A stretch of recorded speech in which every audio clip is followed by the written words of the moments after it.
Welcome to the podcast, From One Mother of an Addict to Another.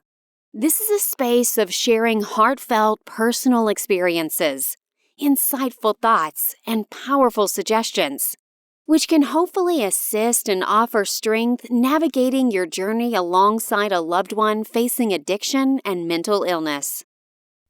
Hi, welcome to the podcast episode. Yes, depression is a serious mental illness. I never experienced depression before as a parent, and growing up, I never felt depressed. I didn't know what that looked like. I didn't know what to look for. I surely didn't think that depression and mental illness were together, attached. And at that point, I would definitely reject anyone saying that my son possibly has some kind of mental illness, by him not being able to get up some days, very manipulative about going to school, even though he was super smart, always, got out of doing his homework, did well on his exams. So it was very difficult to kind of like lock down a diagnosis for him on my end, because living with him and not understanding or even thinking he had depression, he always seemed like very outgoing. There was a point when he did step back. Obviously, that's a major sign of depression, and became very insecure, cried on and off a lot. He was in bed at least 3 days a week. He did not go to school at one point. But even then, I still didn't understand or think that depression and mental illness were related. I just thought, oh, okay, you're not feeling great. Something got you down. Obviously, it's much deeper. And I understand where fatigue comes in now when you just can't even get up. It's too much work to throw something in the garbage. I didn't know that fatigue came along with that as well. And the truth is that I never experienced fatigue until I got COVID. And when I got COVID, I really knew what it's like to not be able to get out of bed. It freaked me out. Like, you're just so tired and everything seems like a chore. Reading a book, watching TV, no way. Going to the bathroom, getting up, eating. Everything seemed draining. I know a lot of people that experienced that for a much longer time than myself. After about, I'd say probably 7 days, I started being able to do more, but I was definitely terrified that that wasn't going to go away. Now, fatigue is, so to speak, similar to depression, and it basically is when you just can't get up, and then you just get into this deeper, depressed state. And of course, that will set off mental illness that's dormant inside you. I didn't realize, nor was I ever really told, but I don't know if I would have listened, that depression definitely turns into mental illness, psychosis, psychotic events. And if you catch the depression soon enough, that it can really help and keep you away from the prolonged mental illness that would potentially come with depression. So what I learned later on was, depression is definitely a piece of mental illness. And it's just basically the brain disorder. And it's involving, depressed moods, the loss of interest in activities for, kind of long periods of times, being like on an after-school program, or being in a club, or being on a sports team and sticking with it. And it's also like just mood changes, and all the things that basically can affect our daily life. Getting out of bed, getting a job, being able to, hang out with friends. Forget the piece of being insecure, going back to the depression, not wanting to tell anyone how you're really feeling. knowing that you feel different from other people. And that's definitely what adolescents feel like when they're home and they're in high school and everybody else is, having fun. They don't want anybody thinking something's wrong with them. Definitely not. And they're not going to admit that they agree that they have some kind of mental illness or things just aren't right.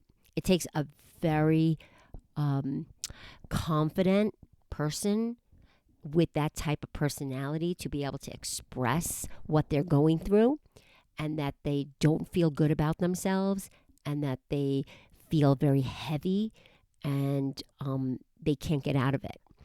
Not wanting to leave the house, that's a great example. Not wanting to be in social settings, another one.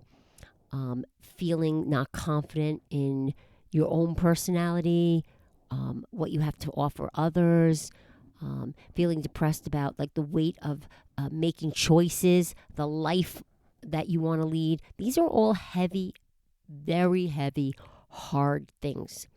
It's hard enough for someone that does have confidence. Imagine the people that don't or are lacking that ability to have it. So it makes sense, right? So the depression part, which is why it's so important to catch this early. And there are so many meds available for depression. I felt so depressed and didn't even realize I was depressed when all these things were happening with my son and it was out of control. And I realized one day, like, oh my God, I'm going to the gym. I'm getting back into the bed. That's all I wanted to do. Everything was a hardship. Everything felt heavy on my head and my shoulders. That's not good. I constantly felt weak. I constantly felt like I just felt drained and that I was like surviving instead of living life. It was just too tiring. And that's definitely how someone feels with depression. A lot of times people hide their mental illness. It's so easy for these kids to hide what they're really feeling, hide their ability to diagnose themselves, so to speak. And that's where that comes into play as a parent. Then what do we do? These kids get to a certain age where they're not going to listen to us. They're not going to go see a therapist because we're telling them to go see a therapist. They actually want to do the opposite. The beauty is that you can do it online today, and that is amazing. So getting them to get online with telehealth is just an unbelievable, amazing thing today that we didn't have back then. And it really helps the parent because think about it. You don't have to drag your kid anywhere. You don't have to sit in the lobby of a doctor's office, knowing that everybody else in there is also going to see the doctor for therapy, psychology, psychotics, and whatever else they're suffering from. But knowing that it's inclusive and you could get on at any time with your doctor. And that's just a much easier path for people with depression to take today. Because a lot of times they're just too tired to even get out of bed. And, again, they often will say they have no problems. You're the one with the problem. Those are the more difficult situations when your kid is absolutely not agreeing with you. They are adamant that nothing is wrong with them. They're refusing to speak with a therapist or go on any drugs to help them get better. And that becomes a challenge. Again, we can't solve this. We can't make things better. We could only give them the tools and supply them with certain types of help. Now, if they're in high school or even like just graduating high school, that age category, they're still being able to get a mentor, someone that maybe has had depression, that you could find someone, it could be even an adult, that could come talk to your kid, talk to them about the depression angle, what's entailed, what they could do, how they could live their life so much more efficiently and happier by going to see someone or getting on a certain med. That's really what the goal would be, to control the depression. If you can do that soon enough, they're most likely have a really good chance of not going into psychosis or schizophrenia or any of those other mental illnesses that become more serious and more challenging and very difficult to turn around. So that's another thing I had never realized, that although depression is a type of mental illness, I didn't realize that if you do not catch depression soon enough, you can potentially go into all these other types of mental illnesses that will come up, like, psychosis, schizophrenia, as well as lots of inability to even think for yourself anymore. And that's when they'll go to drugs and alcohol, because they don't see it, they don't want to admit it, they don't want to. It gives them a boost, gives them some sort of outlet, and it makes them hyper, and it gets them out of their shell that they feel insecure about, and that's where the drugs typically will start coming in. Because they don't want to face themselves or what they're going through. It's interesting because I have come across some people that have been able to have functioning lives. And one of the things that they've done is they've been able to find something from one of the hobbies that their kids enjoy. For instance, let's say your kid loves to cook. They like to cook soups. They like to make soups. Well, today, which they didn't have years ago, you could direct your kid into filming themselves making soup, how to prepare the soup, how to make it, and start some kind of YouTube video or do something on Instagram. Get followers, not to make it so it's stressful on them, but to give them a purpose to get up every day, looking at recipes, talking about the recipes, showing how they go and shop for the recipe, for the ingredients in the recipe. A lot of people aren't great chefs. A lot of people are in college on budgets, and they need to know, like, how could I cook? How can I make meals that are cheaper and will fill me up? And that's a great way. That's another outlet. But I've noticed that instead of just pushing the kid out there, just get a job, it's never going to work. Never going to work. It backfires. They get angry. You're telling them what to do, and they're depressed. So how are they even going to get up? They could barely look at their laptop or phone. How are they going to get up? And that is where a coach comes into play. They could help them set up so they have this so-called business. They could, today there's so much they could do online. They could take classes on AI and potentially maybe get a job online doing that.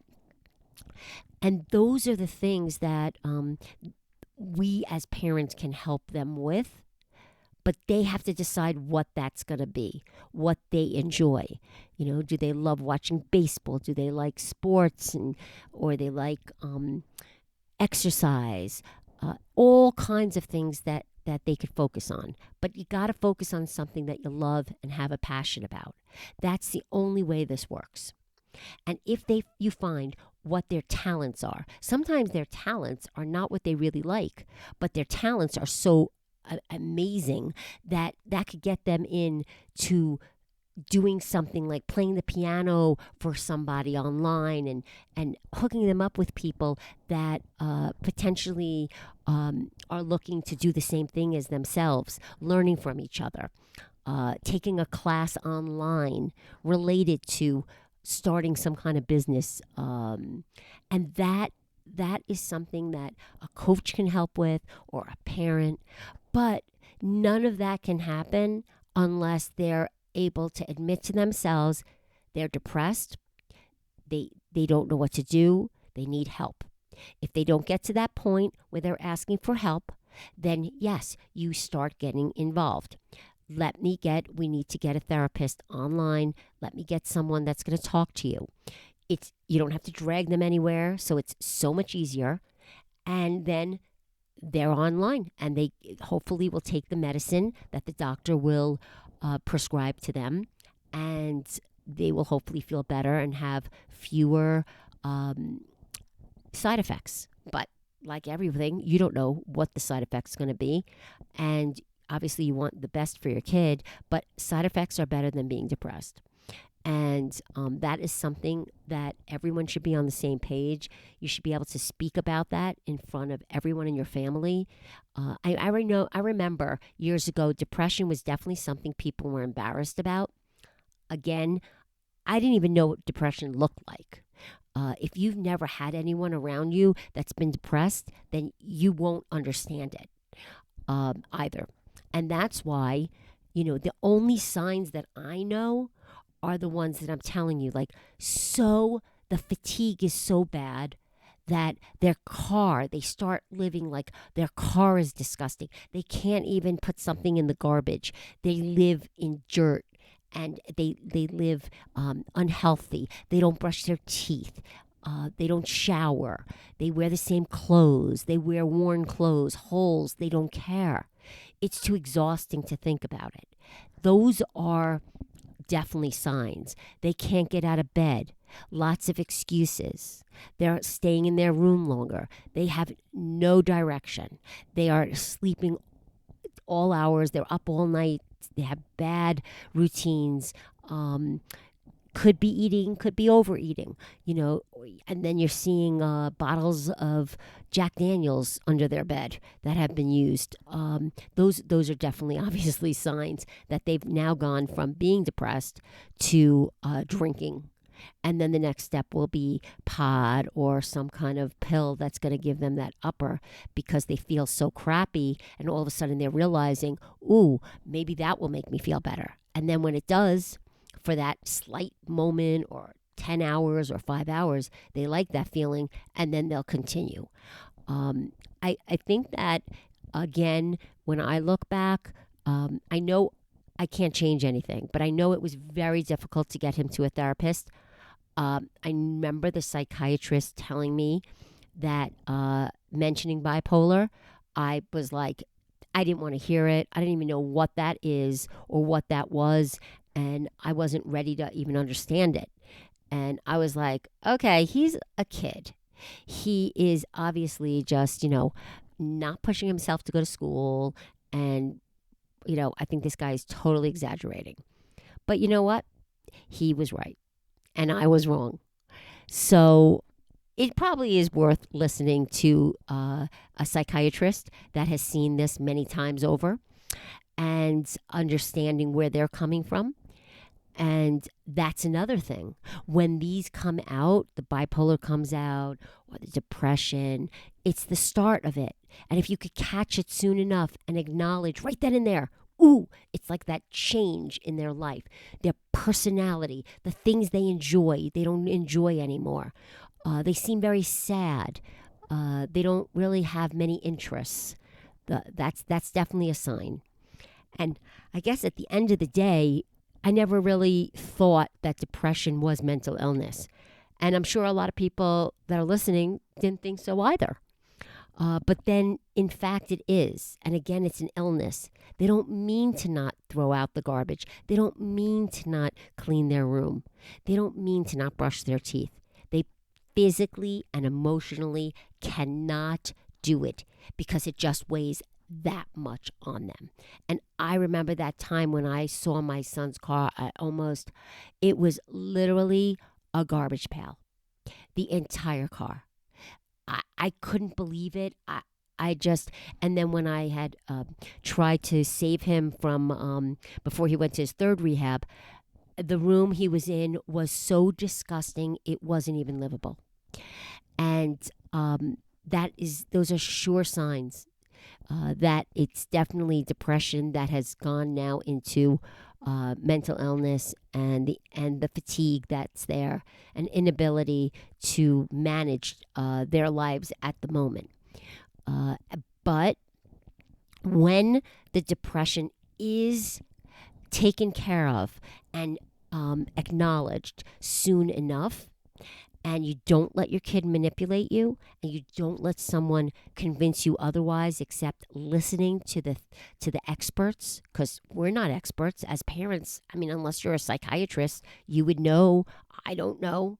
You could read all these things, but nothing ever really seems like it's your kid until it is your kid. And that takes time for parents to even see it or want to see it.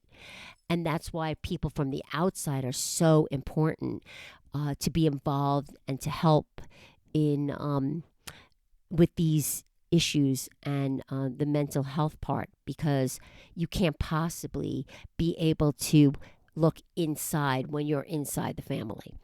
And that's where coaches come in, and good psychiatrists and psychologists and therapists. And it's not a 1 week therapist. It's every week, once a week, same day. It should be same time. And that should help get them back on a routine, and then getting them on some kind of depression meds that will really give them a boost. And then they could go on to think about the things they want to do and get excited about it and look at their life like they have a whole life ahead of them, instead of looking at their life like there's nothing there and it's gone. And unfortunately, that's what people that are depressed do. And then they live their lives. It's so sad.